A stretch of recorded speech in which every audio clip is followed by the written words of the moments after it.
Ich danke der Hanseiter Stiftung, dass sie mir noch einmal die Gelegenheit gegeben hat, mit Ihnen allen über Politik und Jugend und den heutigen Umgang mit den sozialen Medien zu sprechen. Hello everyone and welcome back to the show.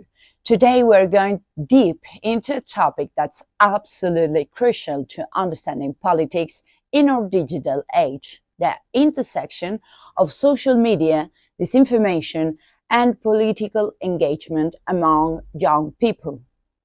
In this episode, we'll explore how social media is transforming the way political messages are spread, how misinformation impacts public trust, and of course, why young people are both the most vulnerable and the most powerful demographic on these platforms.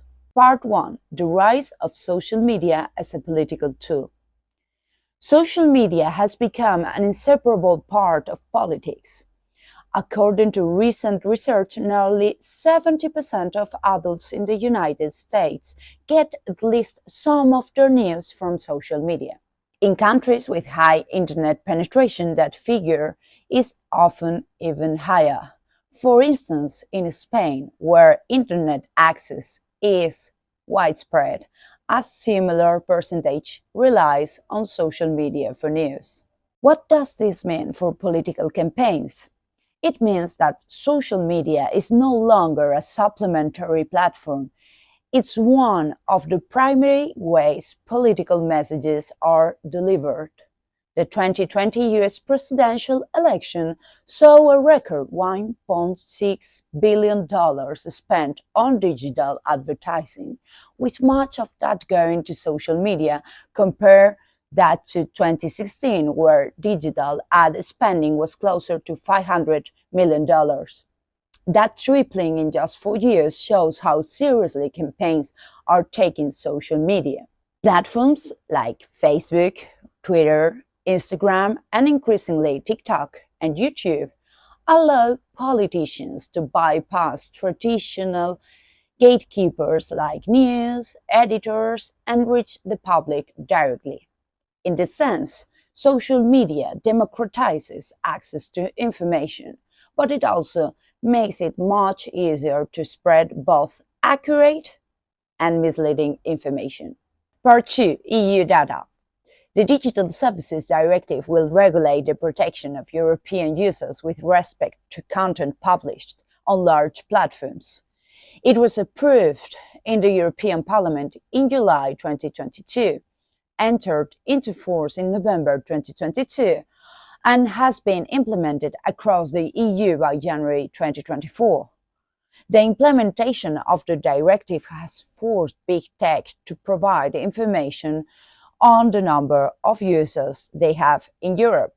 Thus, we have learned, for example, that TikTok has 150 million users, still at the distance from Instagram's with 250 million and Facebook 255 million people.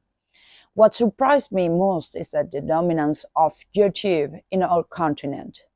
More than 400 million people use it at least once a month. The total EU population in 2020 was 447 million people. Snapchat, a network we don't usually have in our mind when we think about social networks in Europe, has almost the same users as Twitter, 96.8 million, and 100 million respectively. The statistics from Statista shows that the percentage of individuals who use social networks to find out about European news on politics within the European Union in 2023 by age, according to a survey conducted between January and February on the year in question, only 12% on the European population over 55 years of age claim to access this type of information via social networks during the year in question. This proportion was close to 60% in the case of Europeans aged between 15 and 24. Part 3: The influence of social media on young voters. Young people, particularly those aged between 18 and 29 are the most active social media users and therefore the most exposed to political messaging and also misinformation. A recent peer research study found that 84% of young adults use social media regularly, with a significant portion using it as their main source of news. However, studies also show that only about 20% of this age group feels confident in their ability to identify misinformation. This creates a gap where young people are highly influenced by what they see but often lack the tool to critically analyze it. For center-right parties or any political group, this demographic is vital. Young voters will make up a significant portion of the electorate in the incoming decades, but their values and engagement strategies differ drastically from older generations.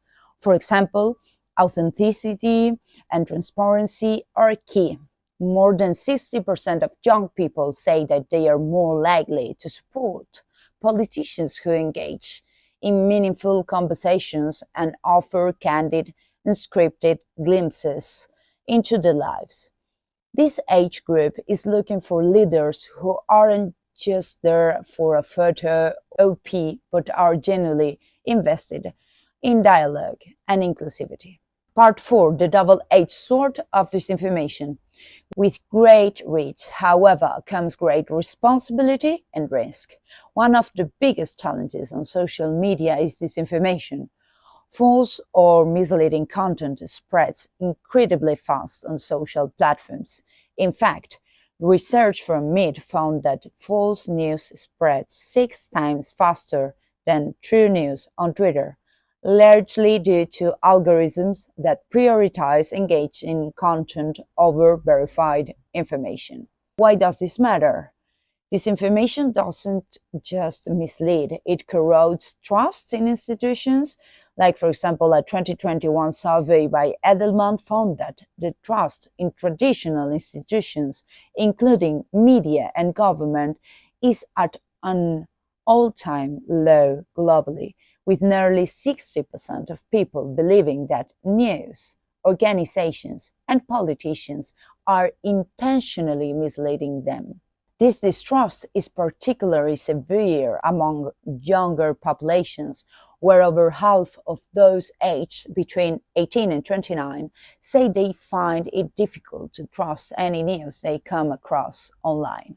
Disinformation also polarizes society, creating echo chambers where individuals are only exposed to information that aligns with their beliefs.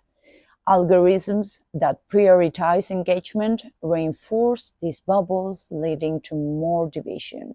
When center-right leaders or any political figures want to cut through this noise, they must focus on creating factual, engaging content that resonates across echo chambers, an increasingly difficult but essential task. Part 5. Building digital literacy and combating misinformation. So, what can be done? One major solution is digital literacy. Just as literacy and numeracy were prioritized in previous generations, digital literacy should be a focus today.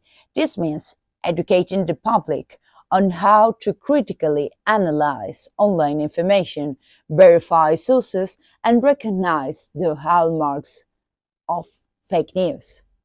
Some countries are already making strides here. In Finland, for example, digital literacy is part of the school curriculum, and the country is ranked as one of the most resilient to disinformation in Europe. The center-right or any political movement could advocate for similar programs. According to the International Federation of Library Associations, teaching digital literacy from a young age can significantly reduce susceptibility to fake news. For policymakers, pushing for digital literacy isn't just a good public service, it's a way to build a more informed and engaged electorate. 6. How social media algorithms impact political discourse. One area we need to focus on is the way social media algorithms influence political discourse. Platforms like Facebook and Twitter, now X, are designed to prioritize content that generates high levels of engagement, whether that's through likes, shares, or comments. According to a 2018 study by the New York University, emotionally charged content is up to 70% more likely to be shared than neutral information. This means that posts with that spark anger or fear often get more visibility further than contributing to the polarization we see today. For young people, these algorithms create a feedback loop. They are often show content that aligns with their pre-existing beliefs, which reinforces their viewpoints and isolates them from opposing perspectives. This contributes to what we call confirmation bias, where users feel validated in their beliefs regardless of whether those beliefs are based on factual information. As a result, political discourse on social media becomes less about informed debate and more about tribalism. Part 7. Recommendation for engaging responsibly with young people on social media. What does all this mean for political movements trying to engage with youth responsibly? Here are some practical recommendations. First of all, focus on transparency. A 2020 survey by Edelman showed that 70% of young adults expect transparency from political figures on social media. By being open about policy decisions and engaging directly with constituents' questions and concerns, politicians can foster a sense of trust that is often lacking online. 2. Encourage critical engagement. Encouraging young people to question sources and seek out diverse perspectives can help counteract some of the negative effects of algorithms. For example, a center-right politician could make it a point to share resources on fact-checking and guide followers on how to identify reliable sources. 3. Collaborate with digital creators. Young people are often skeptical on traditional politicians but respond well to influencers or content creators they trust.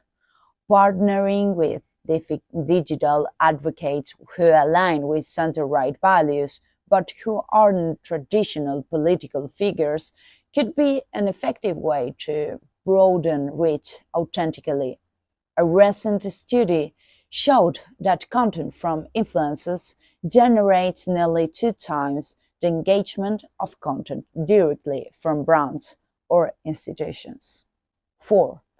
Make use of data analytics.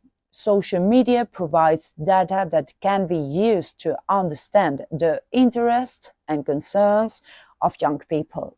By analyzing what resonates most with young followers, whether that's certain issues, formats, or styles, politicians can adapt their messaging accordingly. 5. Adapt communication for different platforms. Each platform has its own unique culture and user expectations. Twitter or X is more text-heavy and often seen as a space for debate, while TikTok is highly visual and appeals to a younger audience with a preference for humor and authenticity. Being versatile in platform use allows for reaching various demographics effectively. In conclusion, in wrapping up today's discussion, let's remember that social media isn't inherently good or bad. It's a tool, and like any tool, it can be used constructively or destructively.